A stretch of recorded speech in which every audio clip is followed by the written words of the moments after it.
Assalamualaikum warahmatullahi wabarakatuh. Saya Hairun Sarabiatul Adawiyah dari Prodi S1 Kebidanan NIM 12300202134 akan menjelaskan tentang sistem integumen.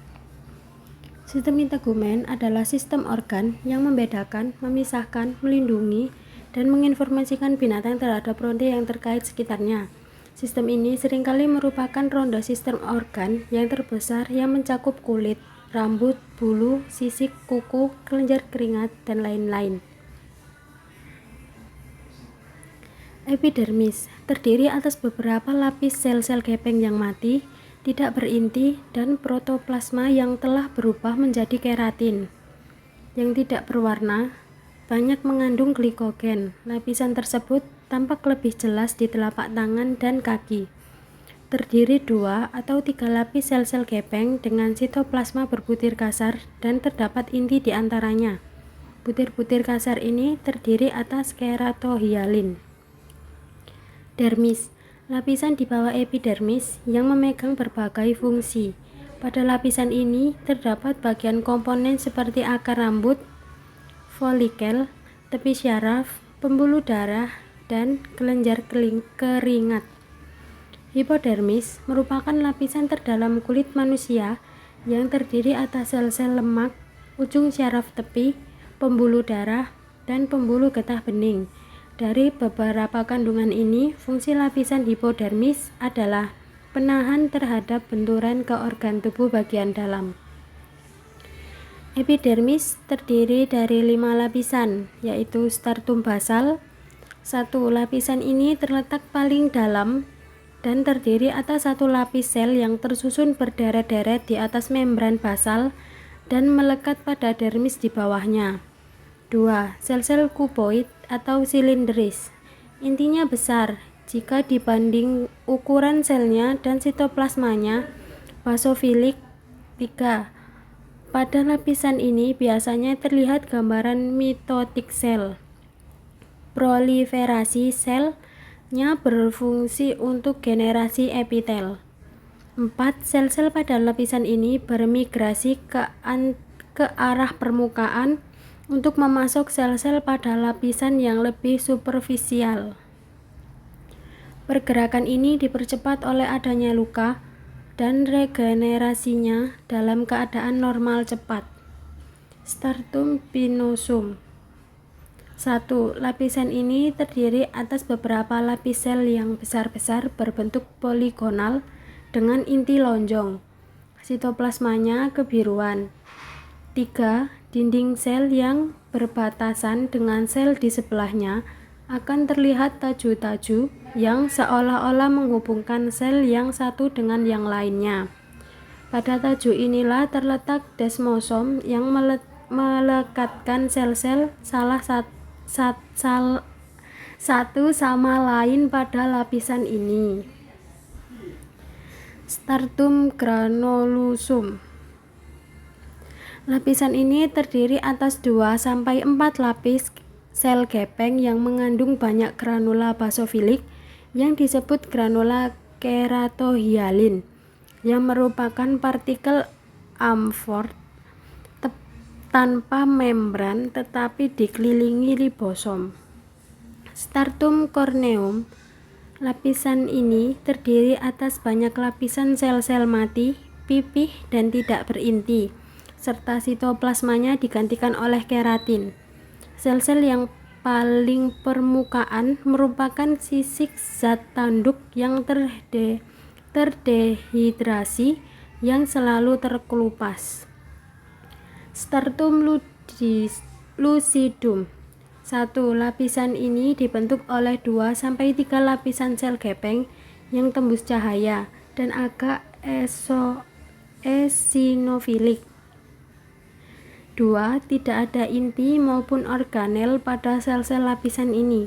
Walaupun ada sedikit desmosom, tetapi pada lapisan ini adhesi kurang sehingga pada sajian seringkali tampak garis celah yang memisahkan stratum corneum dan lapisan lain di bawahnya.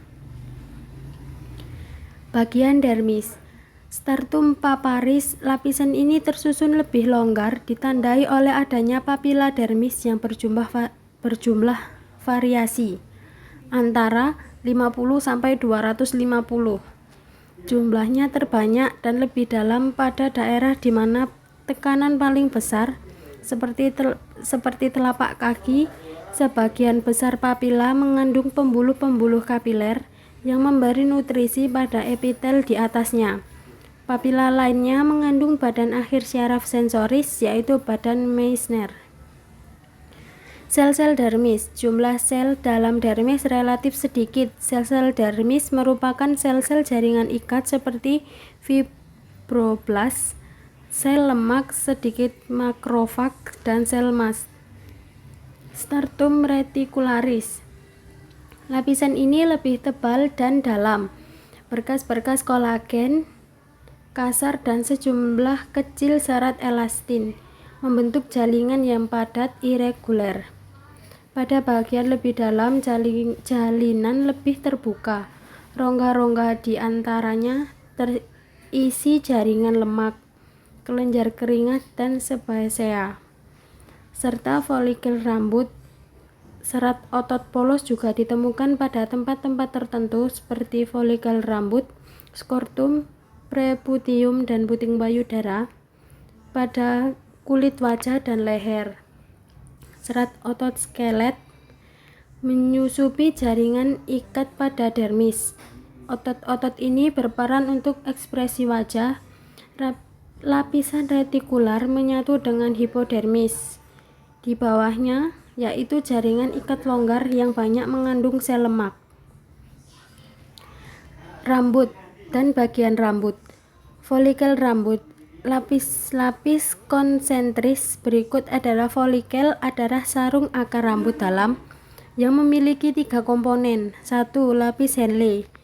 Selapis sel gepeng yang melekat erat pada sel-sel paling dalam dari sarung akar rambut luar. 2. Lapis Huxley, terdiri atas 2 atau 3 baris sel-sel gepeng.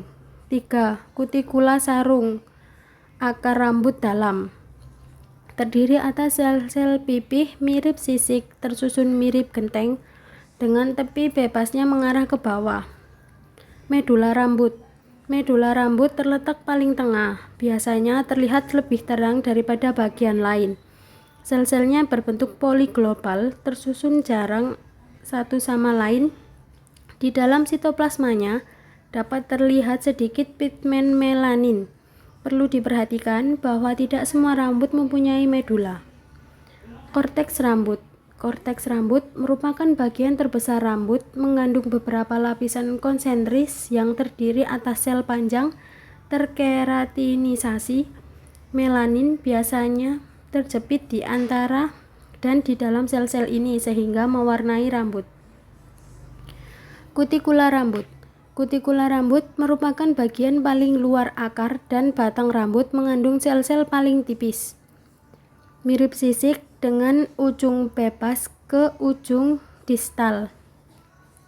Sel-sel yang menyusun kutikula rambut pada pipih saling berselisip dan berhimpitan dengan sel-sel kutikula sarung akar rambut dalam, sehingga sulit dibedakan satu sama lain. Pertumbuhan rambut. Pertumbuhan dan pengertian rambut terjadi secara siklis, tidak kontinu. Pertumbuhan dan istirahatnya tergantung tempatnya pada tubuh.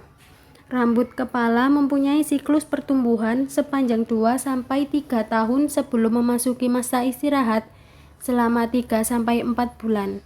Pada bagian tubuh lainnya, misalnya bulu mata, siklus pertumbuhan jauh lebih singkat, 1-2 bulan, diikuti masa istirahat 3-4 bulan.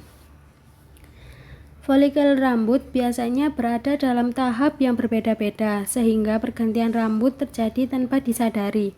Apabila folikel berhenti tumbuh, rambut berhenti tumbuh, terputus dari bulbus, dan akhirnya rontok.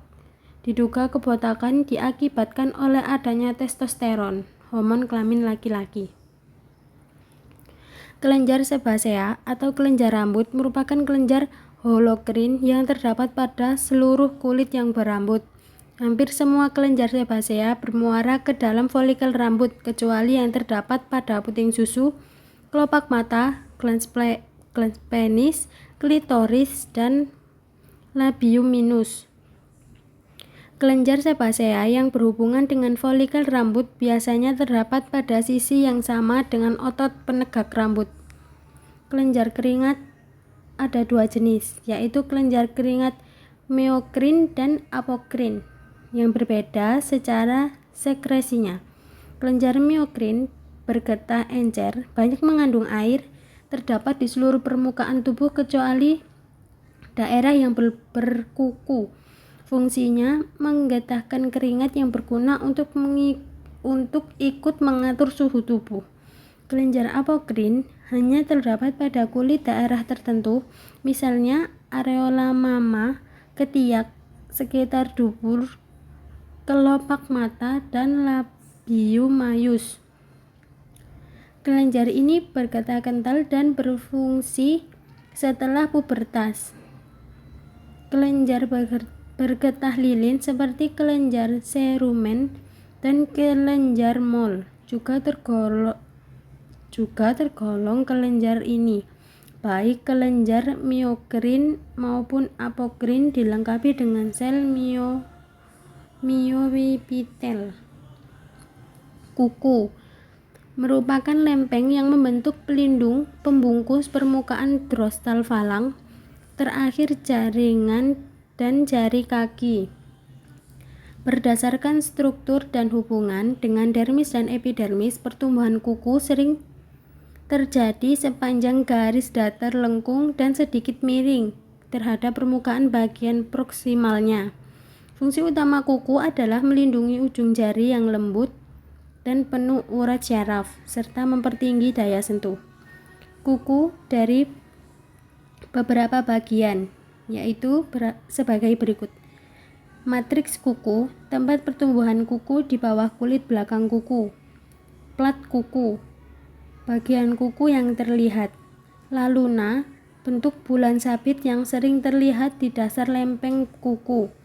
Lipatan kuku, alur kulit yang menahan plat kuku berada di tempatnya. Kutikula, lipatan jaringan tipis di dasar lempeng kuku. Terakhir, bantalan kuku. Terima kasih. Wassalamualaikum warahmatullahi wabarakatuh.